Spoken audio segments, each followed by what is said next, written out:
Ya, AstraZeneca di stop di Eropa, apakah Indonesia lanjut? Kita masih bersama Dr. Jens dan juga Bu Neti. Saya kembali ke Dr. Jens, tadi ada sempat pertanyaan yang menggantung. Dr. Jens, apa kandungan di dalam AstraZeneca yang membedakan dari vaksin-vaksin lainnya yang menyebabkan beberapa orang ada berdampak atau berefek pengentalan darah? Ya, semua vaksin COVID tidak ada yang menyebabkan pengentalan darah. Semua uji klinik tidak ada membuktikan bahwa vaksin-vaksin itu menyebabkan pengentalan darah. Yang saat ini kasusnya ada diduga ada kasus pengentalan darah terjadi pada orang ya yang munculnya sesudah diimunisasi. Sehingga vaksinnya diduga sebagai penyebab. Oke.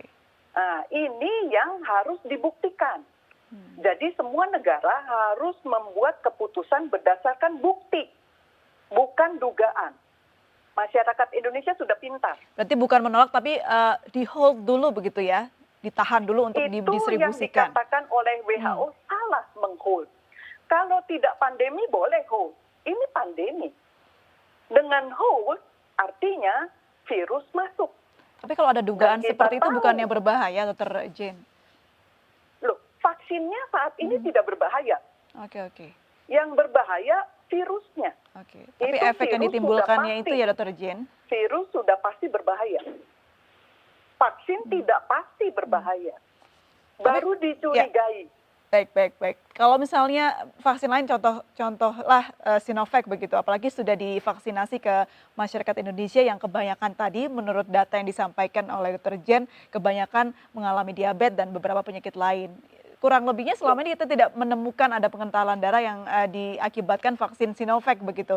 Nah ini kan muncul di daerah lain yang sudah divaksin oleh AstraZeneca. Nah pertanyaan adalah apa kandungan yang berbeda? Adakah kandungan yang berbeda antara vaksin AstraZeneca dan juga vaksin-vaksin lain? Ya, semua kandungannya setiap Sama vaksin ya? berbeda-beda, tidak ada yang sama. Berbeda. Tidak ada yang sama, ya. Dan kejadian penggumpalan darah terjadi di semua negara. Pakai vaksin apapun, penggumpalan darah terjadi. Oke. Baik, menurut Anda apa yang menyebabkan isu mengenai AstraZeneca ini terlalu naik dan tinggi begitu, Dr. Jane? Ya, di Eropa mereka punya sistem kesehatan yang sangat canggih. Kejadian sakit apapun terlaporkan. Nah, kemudian jadi mereka lalu mencoba menghubung-hubungkan. Kebetulan vaksinasi kan sedang giat di sana. Jadi mereka selalu harus mencurigai apapun. Seperti itu. Baik. Mencurigai tidak apa-apa. Yang penting buktinya dulu nanti. Ya. Karena tidak hanya vaksin AstraZeneca dipakai di Eropa. Pfizer pun dipakai di sana. Jadi mereka harus mengumpulkan bukti, ya, berapa banyak orang disuntik Pfizer, lalu kemudian terjadi penggumpalan darah, berapa banyak orang disuntik AstraZeneca, penggumpalan darah, berapa banyak orang belum divaksinasi, penggumpalan darah, itu semua nanti dihitung. Baik, jadi keputusan banyak negara yang meng-hold atau menolak AstraZeneca ini menurut Anda belum tepat ya, termasuk juga WHO dengan menunggu itu kurang tepat karena harus didistribusikan ke masyarakat. Kita ke Bu Neti. Bu Neti, apakah juga sepaham dengan Dr. Jens? Ya, saya pikir tentu tidak ada salahnya ya pemerintah melakukan assessment secara menyeluruh, kemudian juga selain mendengarkan apa yang sudah disampaikan oleh WHO, kita juga punya lembaga pemegang otoritas dalam pengawasan obat dan makanan yaitu Badan POM, yang kita harapkan tentu saja dengan integritas dan independensinya mampu memberikan penjelasan yang memuaskan ya memuaskan dan menenangkan bagi masyarakat seperti itu.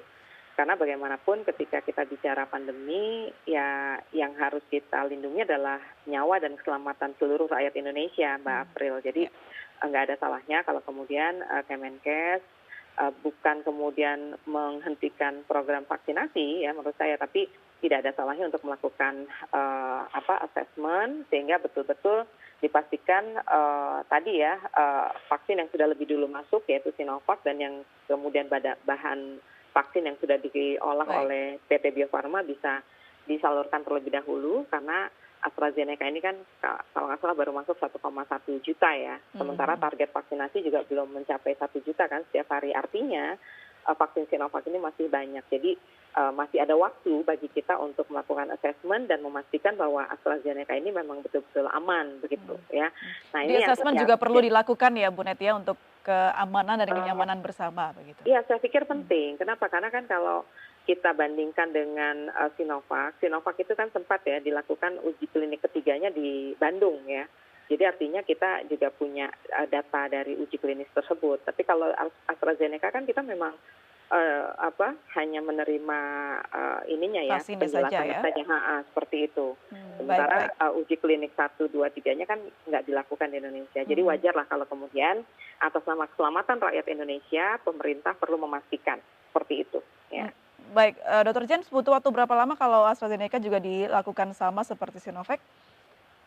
Butuh waktu apa maksudnya? Untuk asesmen dan penelitian seperti Sinovac? Loh, AstraZeneca itu sudah diteliti lebih dahulu daripada Sinovac. Iya, sudah jadi Mbak April. Jauh lebih dulu. Maksud saya untuk memastikan aja gitu bahwa memastikan di Indonesia-nya, Dr. Jens. Memastikan bahwa ini Indonesia aman. belum gitu. pakai. Kenapa?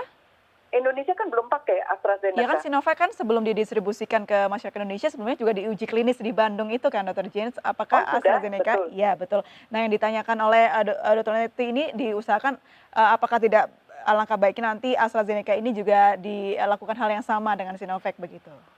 Itu tidak perlu ya. Kenapa Sinovac diuji coba di Indonesia? Karena Bio Farma dilanjutkan produksi downstream proses di Bio Farma. Bio Farma tidak ada rencana downstream proses AstraZeneca. Jadi tidak perlu melakukan uji klinik. Alasannya apa, dokter? Karena Bio Farma tidak ada kerjasama dengan Oxford. Bio Farma ada kerjasama dengan Sinovac. Oke, ini lebih ke industri dari vaksin itu sendiri ya, dok ya? Jadi ada vaksin yang memang ada kebijakan boleh diuji coba, ada juga yang tidak begitu ya. Kalau membaca fakta ini berarti ini sudah masuk ke persaingan industri vaksin. Dr. Jen melihat ini tidak sih? Apa mungkin isu-isu ini dihembuskan karena memang ada persaingan penjualan vaksin di sini?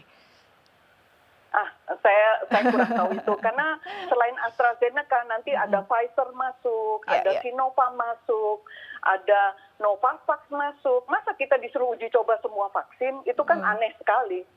Baik, saya ke Bu Neti. Tidak masuk akal. Baik, ke Bu Neti. Menurut Anda seperti apa? Kalau mungkin kita mampu, tapi ini kan kita terhalang mungkin permission ya dengan pemilik vaksin ini. Haruskah pemerintah Indonesia memberikan kebijakan semua vaksin yang masuk diteliti seperti Sinovac? Ya itu kan justru yang kita dalam rapat itu selalu menanyakan ya. Kalau saya terus terang awam ya tentang aspek klinisnya ya. Saya sangat awam, tapi saya concern pada keselamatan rakyat Indonesia aja gitu. Jadi artinya ketika kemudian Badan POM mengungkapkan bahwa untuk menetapkan sebuah produk obat ataupun vaksin itu harus memenuhi 3 hal, yaitu good laboratory process, good manufacturing process, good clinical process.